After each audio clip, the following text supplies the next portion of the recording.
ये सवाल जो है ना बार-बार सब हर तबके से उठ रहा था और मुझे मालूम था क्योंकि कि ये ऐसा कुछ होने वाला नहीं है और आरएसएस इसमें मास्टर है प्रोपेगेंडा और वो छोटे यानी पहले तो वो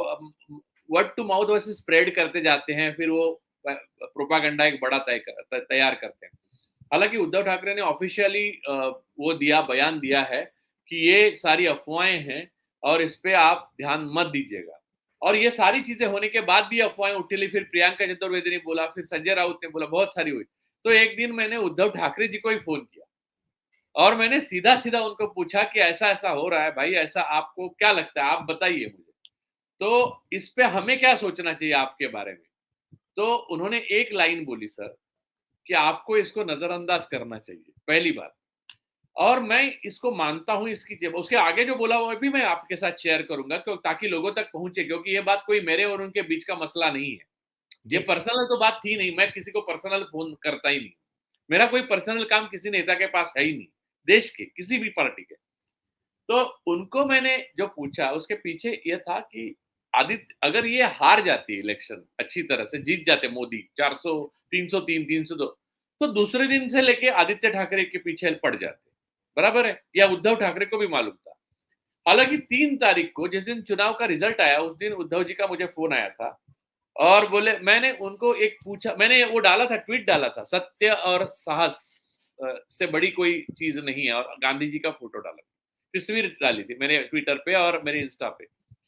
तो उन्होंने पूछा क्यों नींद नहीं आ रही है क्या तो बोले मैं बोला हाँ यार मैं बोला मैं जेल जाने की तैयारी तो पूरी कर चुका हूँ अगर ये लोग आते हैं लेकिन लगता तो नहीं है लेकिन मुझे चुनाव आयोग का पूरा भरोसा है कि चुनाव आयोग कुछ भी कर सकता है तो उन्होंने बोला कुछ भी हो फिक्र मत करना सो जाओ ये लोग कुछ नहीं कर सकते ये कायर है ऐसा उन्होंने बोला और ये मुझे उनसे उम्मीद नहीं थी ऐसी बात विश्वास करिए हाँ अब वो 4 तारीख को जो हुआ हुआ बाद में वो सब बातें हुई मैं कभी फोन नहीं किया उसके बाद जो ये बातें उठी तब मैंने फोन किया था तो उन्होंने पहली बात ये कही कि उसको नजरअंदाज करो उसकी तरफ ध्यान मत दो पहली बात दूसरी बात उन्होंने फिर उसका खुलासा किया उन्होंने कहा कि 2 बार मैंने इतनी गहरी चोट खाई है इनसे कि इनके साथ जाने का सवाल नहीं उठता और यहाँ पर यानी इस साइड में मैं इंडिया गठबंधन के साथ होने के बाद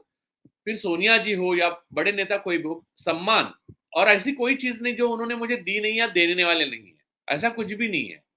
कि जिसके लिए मैं उनके पास जाऊं और उनको बलवान करूं हालांकि आज तक उनको बलवान करने का फल ही हमको ये मिला कि हमारा सिंबल तक इन्होंने चुरा लिया तो सवाल आपको मन में आया कैसे ये राजू ऐसा उन्होंने मुझे पूछा और जिनके आपके दोस्तों के मन में यह सवाल आया वो मुझ पर भले विश्वास ना रखें लेकिन जिस परिस्थितियों से मैं और मेरी फैमिली गुजरी है या अमित शाह और मोदी जी की वजह से उन परिस्थितियों से कोई भी गुजरता तो क्या करता जाता फिर से नहीं जाता तो जी। इस बात पर इतना स्पष्ट खुलासा है और दूसरी बात मैं आपको लास्ट बताता हूं आप एक्सट्रीम हाइपोथेटिकल होकर अगर बात करें तो संघ परिवार ने